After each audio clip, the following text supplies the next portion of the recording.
ജ്ഞാനപീഠം നേടിയ ആദ്യ മലയാള നോവൽ ഏതാണ്? ഒരു ദേശത്തിൻ്റെ കഥയാണ് ജ്ഞാനപീഠം നേടിയ ആദ്യ മലയാള നോവൽ. ജ്ഞാനപീഠം നേടിയ ആദ്യ മലയാള നോവൽ ഒരു ദേശത്തിൻ്റെ കഥയാണ്. ചൈനയിലെ ഗൗതമ ബുദ്ധൻ എങ്ങനെ അറിയപ്പെടുന്നു? ലാവോത്സെ എന്നാണ് ചൈനയിലെ ഗൗതമ ബുദ്ധൻ അറിയപ്പെടുന്നത്.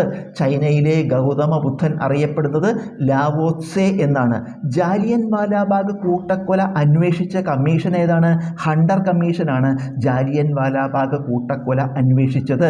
ജാലിയൻ വാലാബാഗ് കൂട്ടക്കൊല അന്വേഷിച്ചത് ഹണ്ടർ കമ്മീഷനാണ്.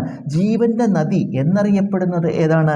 രക്തമാണ് ജീവൻ്റെ നദി എന്നറിയപ്പെടുന്നത്. ജീവൻ്റെ നദി എന്നറിയപ്പെടുന്നത് രക്തമാണ്. ടെന്നീസ് ബോളിൻ്റെ ഭാരം എത്രയാണ്? 57 ഗ്രാമാണ് ടെന്നീസ് ബോളിൻ്റെ ഭാരം. ടെന്നീസ് ബോളിൻ്റെ ഭാരം 57 ഗ്രാമാണ്.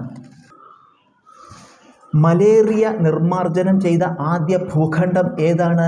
യൂറോപ്പാണ് മലേറിയ നിർമ്മാർജ്ജനം ചെയ്ത ആദ്യ ഭൂഖണ്ഡം. മലേറിയ നിർമ്മാർജ്ജനം ചെയ്ത ആദ്യ ഭൂഖണ്ഡം യൂറോപ്പാണ്. ഓക്സിജൻ അടങ്ങിയിട്ടില്ലാത്ത ആസിഡ് ഏതാണ്? ഹൈഡ്രോക്ലോറിക് ആസിഡ് ആണ് ഓക്സിജൻ അടങ്ങിയിട്ടില്ലാത്ത ആസിഡ്. ഓക്സിജൻ അടങ്ങിയിട്ടില്ലാത്ത ആസിഡ് ഹൈഡ്രോക്ലോറിക് ആസിഡ് ആണ്. വാഗ അതിർത്തി ഏത് സംസ്ഥാനത്താണ്? പഞ്ചാബിലാണ് വാഗ അതിർത്തി.